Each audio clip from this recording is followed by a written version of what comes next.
Obviously, Kansas, one of the best teams in the entire country. They do a great job sharing the basketball, moving the basketball. One of the highest assist teams, 16th in the country in assists. Great basket cutters, great movement without the ball. They do a great job setting flare screens.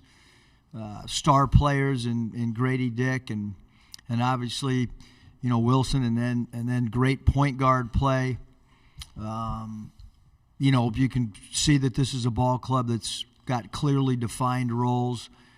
Their starting five is as good as any starting five in the country, if not the best starting five in the entire country. Take questions at this time. Across the aisle there. Hey, Coach. Todd Richardson, ESPN Arkansas.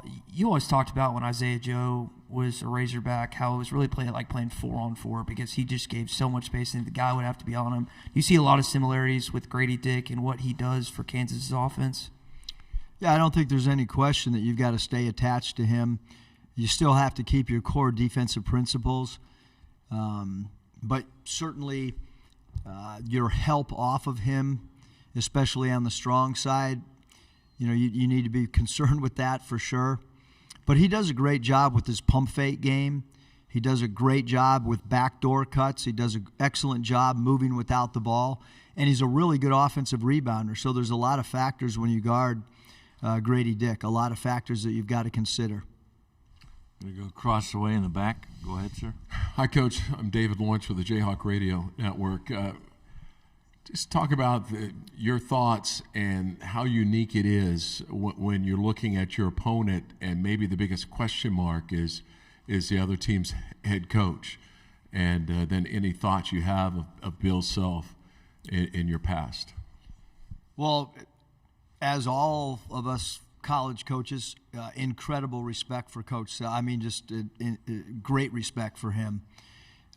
When I was looking to get into college basketball, one of the places that I asked to visit and hang out with was at Kansas, and Joe Dooley helped facilitate that. I was able to watch several practices, hang out in staff meetings. So great respect for Coach. And when my wife was, in the media in Kansas City, she obviously covered Coach Self when he was there. So there's great respect. When my daughter was doing March Madness stuff media-wise for their online stuff, she got to interview Coach Self 4 years ago or whatever it was. So having said all that, I do know their staff, especially Curtis Townsend. And look, this staff is they've been together for a long time. And certainly, we all want Coach to be as healthy as possible and to get back to coaching as quick as that he can.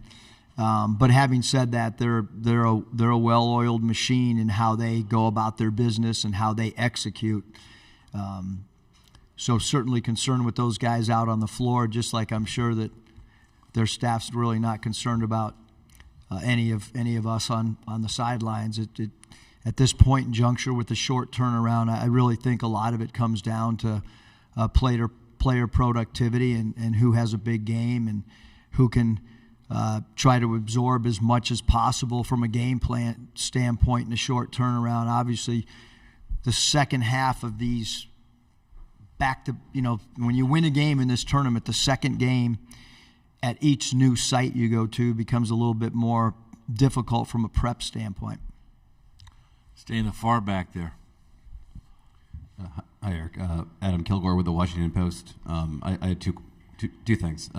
First, did you in fact hear from John Daly after the game yesterday? Yes. Four texts. What do you have to say?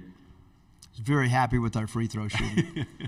And that's not a joke. I really do get several texts. And sometimes we do converse, believe it or not, late night on our lack of free throw shooting. I sent him, just so everybody knows, I did send him several of your guys' tweets to him, and I think he felt good about that too, that we did acknowledge him in a press conference. And then a little bit more serious note, I was hoping to get your perspective on another coach here in Des Moines, Rodney Terry, just because you've had such a wealth of experience in coaching. If you could trying to imagine like being in the circumstance he found himself in this year, just what do you make of the job he's done? And I guess as a coach, how difficult, how odd would what he's been doing this year be? Well, Coach Terry was at Fresno State when I was at Nevada, so a lot of competition. He's a great coach, and he's a fierce competitor. When you're on the sidelines against somebody, sometimes you can really feel the opponent coach's personality. His teams always played so hard, and loose balls were hard to get against Coach Terry's teams. And obviously, they're in right now they're in a different conference than us, and so I don't watch them that much. But certainly the job that he's done, I think his personality and his experience would lend himself to be able to come into a situation like that and provide stability and provide leadership. And they have some great assistant coaches on that staff too. And we just happen to be one of the teams that played Texas in an exhibition game to open their new building, and we got hammered pretty good. So the talent level on that team and the experience that they have, I think you've got to give their players a lot of credit as well. Their veteran guys have done a great job. Allen and Carr, those two guys in particular, have really done a phenomenal job leading their team. Going to stay on the same side up front. Eric, sorry, I was in the locker room, had to hustle Bob, back. you're fine for being late. Okay, well, hope it's not too much. I had a couple. In this third year, you've played number one seed. I know you'd rather be playing them in a later round probably, but what do those experiences do for you? And, the number one, obviously, they're number ones for a reason. They win most of the time. They don't win all the time. How do you feel about the opportunity you guys have here? Because it's not, the last few years, a number one's gotten knocked off a fair amount of time in the second round. Yeah, I mean, I think number one, Kansas they're really good. I mean, you're talking not only number one seed, but defending champions. You're talking about a team that's got some veteran players. You're talking about a player of the year in their conference, a star player. But we talked this morning at breakfast. We talked about our experiences playing Baylor. We talked about our experiences playing Gonzaga. Some of the things that we did really well, some of the things that maybe we could have improved on against Baylor. We talked about the mentality that you need to have going into this particular game. I don't know what not good luck to play three number ones, in 3 years. I don't know if that's ever happened before, but if it has happened before, there certainly hasn't happened with many programs. I'm talking about in the history of this tournament. That'd be a good project for you, Bob, to try to find out who else has been in that position. I'll put Andrew Hutchinson on. He's real good at those things. He's a lot better than I am. And then, Ricky had a pretty good bounce-back game yesterday. He only scored 12 points, 2 games in Nashville, good bounce-back game. And then Mackay's played pretty well in Nashville and then, carried it over here. What do you think about Ricky's bounce-back game? How big was that? And if he could duplicate that tomorrow? And then what do you thought of Mackay's playing, how important that's been in these last few games? Yeah, Ricky's done it. He's been our leading scorer. He's been a guy that we've tried to rely on as a go-to player. He's a high-volume free throw attempt player. He can make threes. He's a great transition player. And we certainly needed his baskets last night. And I thought, above all that stuff, Bob, I thought the one thing that Ricky did an awesome job at, and something that we've really needed from him, because he's got the ability with his length, his strength, combination of speed, quickness off the floor, is the defensive rebound. And I thought his rebounding last night was really, really vital for our win. The question about Makai Mitchell, he's been very consistent throughout the year for us, providing paint protection, providing block shots, range rebounding outside of his area. He's a really good pick-and-roll offensive player in short rolls and being a dynamic rim roller. And we have not up to this point really had to double the post because he does such a good job one-on-one defending post offensive players. So you want some more, Bob? I mean, he's played great the last 3 games. I think he's feeling more and more confident in the system. I think he's rising to the occasion of big games. And, that's what you want from one of your older players on your roster. You want those guys to, as we get to this time frame and every game becomes a win or go home type situation, you want a guy like that to play at a high level. Stay on the same side on the aisle. I asked Kevin McCullar, who was in here earlier, who played at Texas Tech 2 years ago, what he remembered about Arkansas. He mentioned Hinkle Fieldhouse, playing Devo. How have you seen him evolve his game from the years at Texas Tech to being at Kansas as now one of the better defenders in the country? I mean, it's pretty wild to think that yesterday we played 2 guys that we had played with that were on other teams in an NCAA tournament. Now we're playing a 3rd guy. He's a great cutter. And I mean that in the greatest compliment. Like if you turn your head and you don't have a head on a swivel, he's backdoor, layup, dunk. He's a great offensive rebounder. He's a tough, physical, loose ball getter. He's a big part of what Kansas does. Have great respect for a guy that blends in with some other really good offensive players, and he's really capable of having a great offensive night as well. He's an excellent defender. Our guys, have great respect and know that he's a guy that's kind of an X factor for them. You were just talking about mentality earlier. I remember the interview with Tracy Wolfson after the Gonzaga win last year, and you talked about no one believed in us. We put all this on the wall. Do you see similarities from the number 1 overall seed Gonzaga and kind of how you prepare for that with this game tomorrow? Yeah, I don't think many people believed us in yesterday going into that game. So, I think we need to play with a free mind. We need to not feel pressure, which I don't think we felt pressure yesterday. I don't think we'll feel pressure going into the Kansas game. We know we know that this is a team that the defending champs and a number 1 seed. Our guys are real smart. They read. They're on Twitter. They're on Instagram. They're on They know what we're playing against, and like I said, we have incredible respect for them. We're going to go up front on the same side. Familiar face. A couple more, Eric. Norm Roberts, I think I got this right. I think he said Arkansas's got more athletes than anybody else in the country. What do you think about that? It's a great compliment. I'm sure. We do have some great athletes, obviously, at different positions, and that's kind of the style of play that we have is dictates your personnel, and I think the way we play is to try to accentuate our athleticism. And then Nick, he's 1 of 10 in the second half against A&M, 2 of 10 yesterday.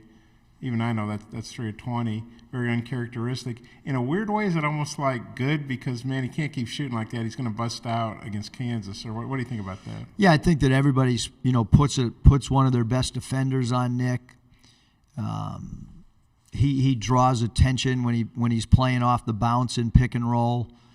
But that also opens up things for other guys on the team. So, his ability to get in the paint and find people becomes important for us as well as teams focus and maybe shade an extra defender at him. I think I got this right. I think you're 3-0 in second-round games at Nevada when you went to Sweet 16. Obviously, the last 2 years, you obviously had to win the second round to get the Elite Eight. We've talked about how you do so well when you have multiple days to get ready, but you obviously done pretty well 2 days to get ready too. What do you think is the key to that? What do you think about being 3-0 in second-round games? The key is having good players. That's the key, is having good players that can that are. I think maybe they're used to information being given to them and giving us feedback hey, coach, we've had enough, or hey, coach, we can handle a little bit more. I think that player feedback becomes important. But we're trying to squeeze in as many mini film sessions. We have a full court and a half court in our meeting room taped down, so that we can, every time we eat, we try to squeeze a little 5-minute segment in, to do a little bit of a walkthrough in the ballroom. I think becomes extremely important. Obviously today we won't do much on the floor, just because of a game that starts late afternoon. So there's no reason to go out there today and to go up and down. So it'll be a lot of mental stuff on the floor today. Time for one more question. You got to get the microphone over there. Then we're going in the back, and we'll come back to you to close it.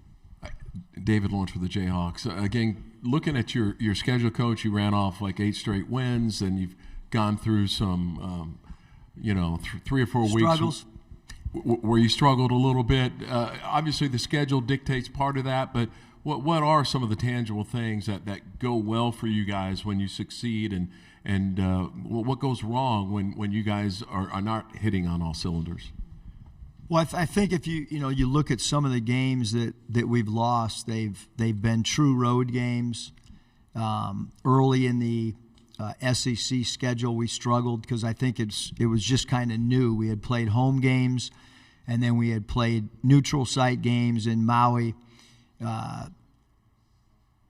One of the best players in college basketball, Trevin Brazil, goes down with a knee injury. Nick Smith's with us for a little bit, or he's not with us to start, then he's with us for a little bit, then he's out, then he comes back. I think any team with college-age student athletes, there's a lot of stuff going on, and you're trying to balance it. I thought yesterday was as good a game as we played all year, and I said before we started our Illinois prep that I thought we were still a ball club that's getting better. And I truly believe that. We have 12 scholarship players suiting up tomorrow. 6 of them are freshmen. Half of our team tomorrow that's going to suit up are freshmen. That's a young team. That's a young roster. And only 2 guys that are returning players. So sometimes, if you go to back-to-back Elite Eights, you're gonna go through a process where maybe you don't have a lot of returning guys because we do have some guys like Jalen Williams that went to the NBA after their sophomore year. And so I think that maybe is why we've struggled at times. But we've been in every game for the most part. There's been a lot of one-possession games, whether it's at Baylor, a lot of one-possession games. So the fight, the grit, the giving yourself a chance to win at the end of the game, that's been there for most of the season. So it is a competitive group. Final question up front here. I appreciate you taking care of me. Eric, Anthony Black, I know you talked a lot about him, but just wondering, what do you think of his play yesterday in his first NCAA tournament game? Then what do you expect from him tomorrow, and just how important is he tomorrow? Yeah, I thought Anthony was great. I mean, he's been pretty banged up for about the last month. I think the biggest thing I've been impressed with is his availability. I mean, he practices every day. He went through a couple weeks ago with an ankle sprain that was really bothering him. He obviously absorbs a ton of contact, and he just keeps picking himself up off the floor and going and competing. But his length, his ability to see over the defense, his ability to defensive rebound, and we've kind of, some of our defensive matchups have changed of late, meaning the last couple games where we've been able to do some things defensively, matching up maybe different than we did earlier in the year. He's guarded some bigger players of late rather than just the point guard, and I think, through the first 21 games, he was primarily guarding only the point guards. We've kind of been able to put him on multiple people during the course of a game, which is a little bit different than the way we used him earlier in the year. Thank you very much, Coach. Best of luck Thanks. tomorrow.